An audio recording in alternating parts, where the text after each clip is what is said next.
Hello दोस्तों, स्वागत है आपको अपना यूट्यूब चैनल पीडीएफ स्टडी में। तो आइए आज हम बात करते हैं समान विज्ञान के 20 महत्वपूर्ण प्रश्न जो सभी प्रतियोगी परीक्षाओं के लिए अति आवश्यक है। तो आज का पहला प्रश्न देखिए,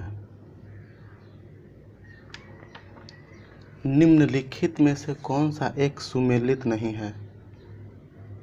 ऑप्शन ए डेसिबल ध्वनि की प्रबलता की इकाई, अश्व शक्ति की इकाई, समुद्री मील नौ संचालन में दूरी का इकाई, सेल्सियस ऊष्मा की इकाई।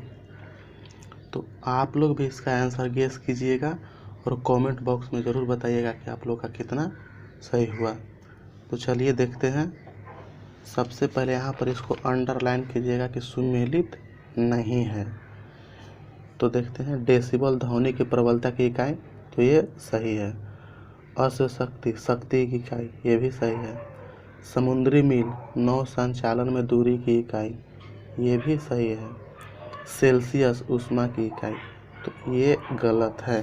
सेल्सियस ऊष्मा की नहीं बल्कि यह ताप की इकाई होती है। सेल्सियस ताप की इकाई होती है। चलिए अगला प्रश्न देखते हैं। सुमेलित कीजिए वाट, नॉट, नॉटिकल मील, कैलोरी। तो चलिए आप लोग भी इसका आंसर गेस कीजिएगा। तो चलिए देखते हैं इसका। वाट शक्ति से, नॉट तो नॉट होगा समुद्री मील से,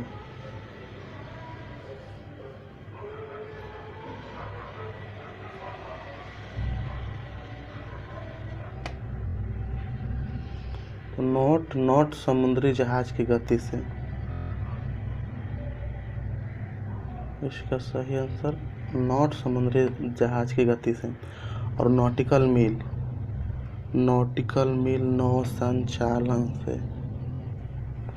और कैलोरी, ये तो अपने आप ऊष्मा से चला गया। चलिए अगला प्रश्न देखते हैं। सूची 1 में मात्रा दिया हुआ है और तथा सूची 2 में यूनिट दिया हुआ है, तो इसका भी मिलान कीजिएगा।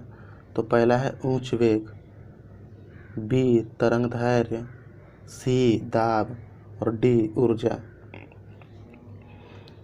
तो उच्च वेग मैक, ये सही है। तरंग दैर्घ्य एंगस्ट्रॉम, ये भी सही है। दाब पास्कल, ये भी सही है। और ऊर्जा जूल, ये भी सही है। इसमें सभी ऑप्शन सही हैं। चलिए अगला प्रश्न देखते हैं। मिलान कीजिए रेडियम, पेंसिलिन, एक्सरे, चेचक।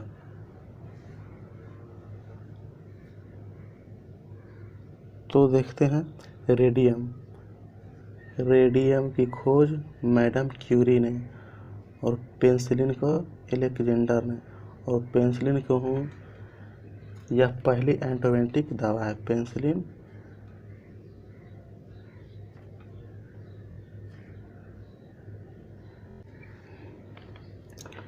यह पहली एंटीबायोटिक है। और एक्सरे की खोज WO के रामजन ने। और चेचक एडवर्ड जेनर। और चेचक यही पहला टीका भी है। चलिए अगला प्रश्न। चंद्रा एक्सरे दूरबीन का नाम किस वैज्ञानिक के सम्मान में रखा गया? चंद्रशेखर वेंकटरमन, जगदीश चंद्र बोस, प्रफुल्ल चंद्र राय, सुब्रमण्यम चंद्र शेखर।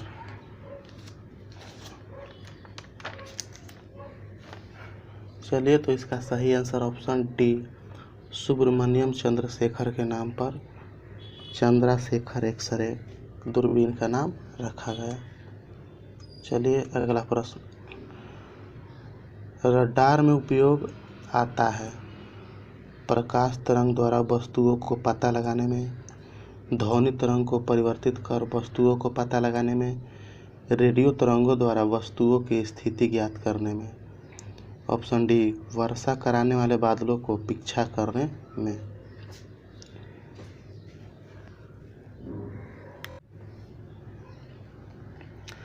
तो चलिए इसका सही आंसर होगा रेडियो तरंगों द्वारा वस्तुओं की स्थिति ज्ञात करने में,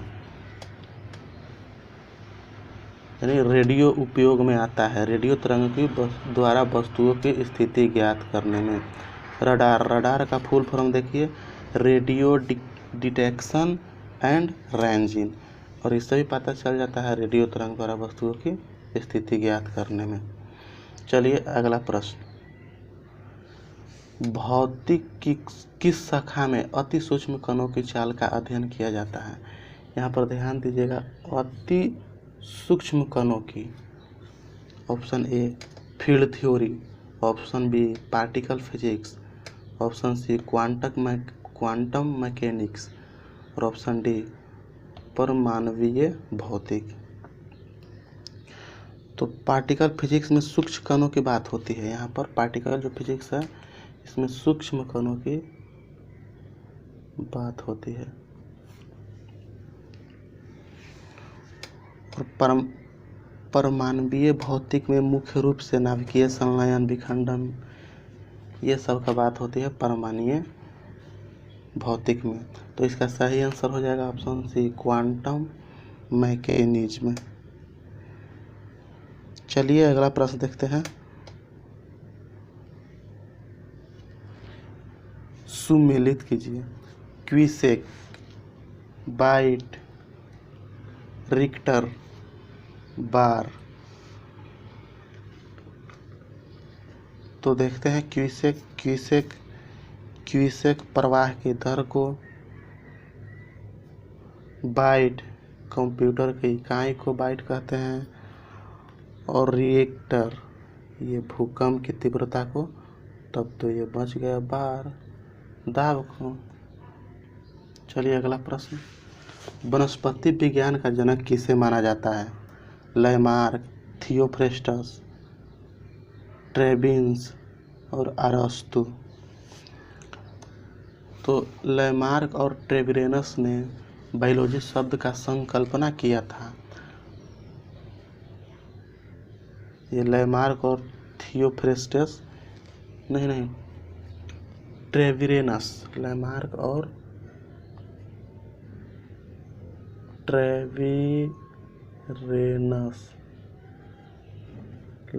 और ट्रेबिरेनस ने बायोलॉजी शब्द का संकल्पना किया था। तो इसका सही आंसर हो जाएगा थियोफ्रेस्टस। इसका सही आंसर, ये थियोफ्रेस्टस को botany of father of botany कहा जाता है। इन्होंने अपनी पहले पुस्तक हिस्टोरिया प्लांटेरम में 500 पौधों का क्लासिफिकेशन करने का प्रयास किया था। और अरस्तु को तो जीव विज्ञान का जनक कहते हैं। चलिए अगला प्रश्न देखते हैं, वर्गीकरण का सबसे बड़ी इकाई क्या है। कुल, वंश, वर्ग, संघ।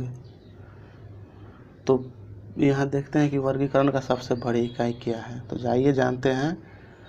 पहली बार जेनरिक वैज्ञानिक ने वर्गीकरण का वैज्ञानिक आधार दिया था। तो इसका सही आंसर होता है संघ होता है, जो वर्गीकरण का सबसे बड़ी इकाई होता है। चलिए अगला प्रश्न देखते हैं, उत्परिवर्तन का सिद्धांत किसके द्वारा दिया गया। Hugo Bridge, William Roxburgh, Robert Hooke, Leon Hooke. तो आइए जानते हैं पहले उत्परिवर्तन का सिद्धांत को। तो उत्परिवर्तन का मतलब म्यूटेशन थ्योरी, प्रमुख रूप से ह्यूगो डी ब्रिज ने दिया, और जिसने, ये देखिए इसका सही आंसर हो जाएगा ह्यूगो डी ब्रिज।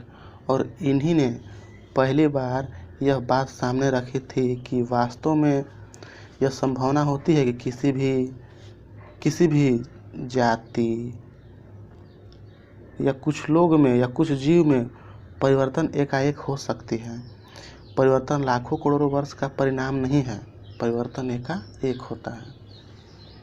चलिए इसका अगला प्रश्न, किसे सुसाइड बैग की संज्ञा दी जाती है? राइबोसोम, गोल्जी इकाई, लाइसोसोम, तार इकाई। चलिए पोस्टमार्टम करते हैं ऑप्शन को।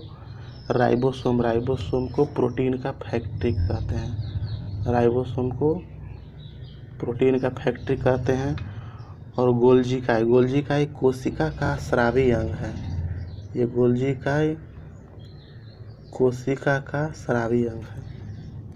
और लाइसोसोम, इससे ही प्रोटीन का, इससे ही मतलब सुसाइड बैग की संज्ञा दी जाती है। और तार इकाई यानी सेंट्रोसोम, यह कोशिका विभाजन का कार्य करता है। इसकी खोज टी बेवरी ने किया था। और यह सिर्फ एनिमल ही सेल में पाया जाता है, तार इकाई। और राइबोसोम की खोज जे पैलाडे नामक वैज्ञानिक ने किया था। चलिए अगला प्रश्न। कार्बोहाइड्रेट में निम्नलिखित में से कौन सा तत्व उपस्थित नहीं है? Nitrogen, carbon, hydrogen, oxygen. तो कार्बोहाइड्रेट एक कार्बनिक यौगिक है और इसके निर्माण में, ये जो इसके निर्माण में कार्बन, हाइड्रोजन और ऑक्सीजन का 1:2:1, इसका निर्माण में कार्बन, हाइड्रोजन और ऑक्सीजन का 1:2:1 अनुपात होता है। तो ये तो कार्बन भी इसमें होता है, हाइड्रोजन भी होता है, ऑक्सीजन भी होता है, इसमें नाइट्रोजन नहीं होता है। चलिए अगला प्रश्न देखते हैं। इन्थोलॉजी निम्नलिखित से किसका अध्ययन है? शैवाल, पुष्पों का, कोशिकाओं का, पादप रोग का। तो देखते हैं पादप रोग का। प्लांट पैथोलॉजी में होता है पादप रोग का अध्ययन। और कोशिकाओं को अध्ययन को साइटोलॉजी कहते हैं। और पुष्पों को अध्ययन को, इसी को एंथोलॉजी कहते हैं। पुष्पों का अध्ययन के, जो सजावट करने वाला पुष्प होता है उसी को। और शैवाल को अध्ययन को फाइकोलॉजी कहते हैं। शैवाल का अध्ययन को फाइकोलॉजी कहते हैं। चलिए अगला प्रश्न।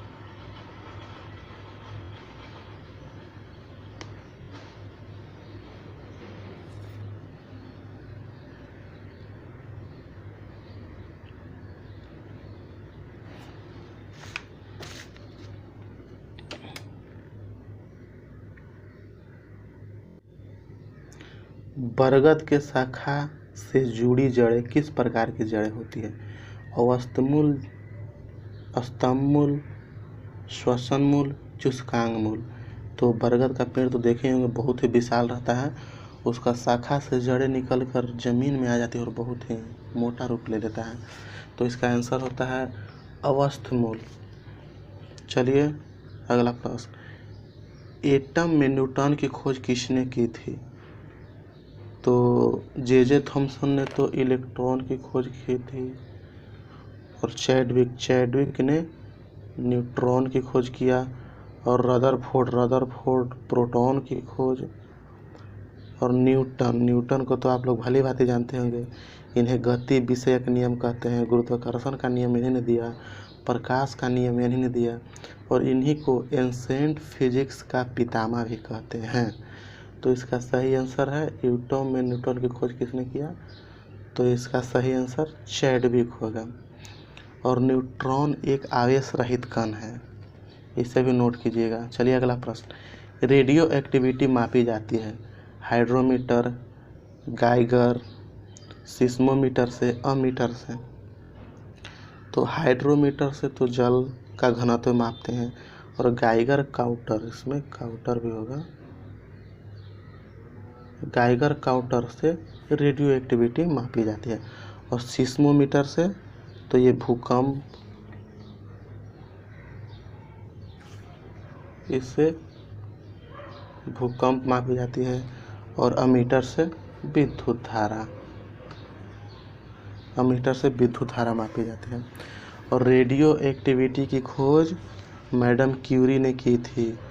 और उन्हीं ने इसे एक परमाणुवीय घटना भी कहा था। चलिए अगला प्रश्न। किसी भी तत्व के परमाणविक भार को व्यक्त किया जाता है ग्राम, मिलीग्राम, किलोग्राम, AMU, परमाणविक भार यानी एटॉमिक वेट, और यहाँ पर ऑप्शन नंबर डी इसका सही हो जाएगा, एटॉमिक मास यूनिट इसका फुल फॉर्म होता है। चलिए अगला प्रश्न देखते हैं। इनमें से कौन सूक्ष्म तत्व है? Hydrogen, chlorine, nitrogen, oxygen. तो इसका सही आंसर हो जाएगा हाइड्रोजन। हाइड्रोजन को देखेंगे कि इसका परमाणु क्रमांक 1 और परमाणु भार 1.001 होता है। इसका परमाणु क्रमांक 1 और परमाणु भार 1.008 होती है। तो इसका सही आंसर हाइड्रोजन। चलिए अगला प्रश्न।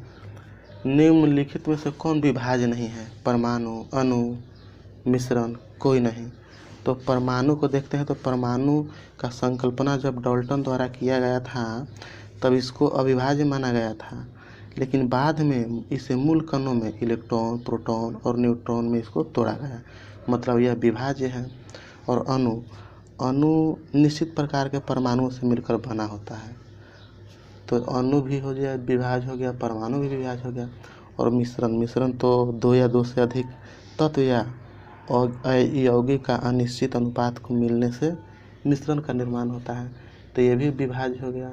तो इसका सही आंसर कोई नहीं। तो चलिए आज का सेशन यहीं पर समाप्त करते हैं। अगर यह प्रश्न पसंद आया तो लाइक से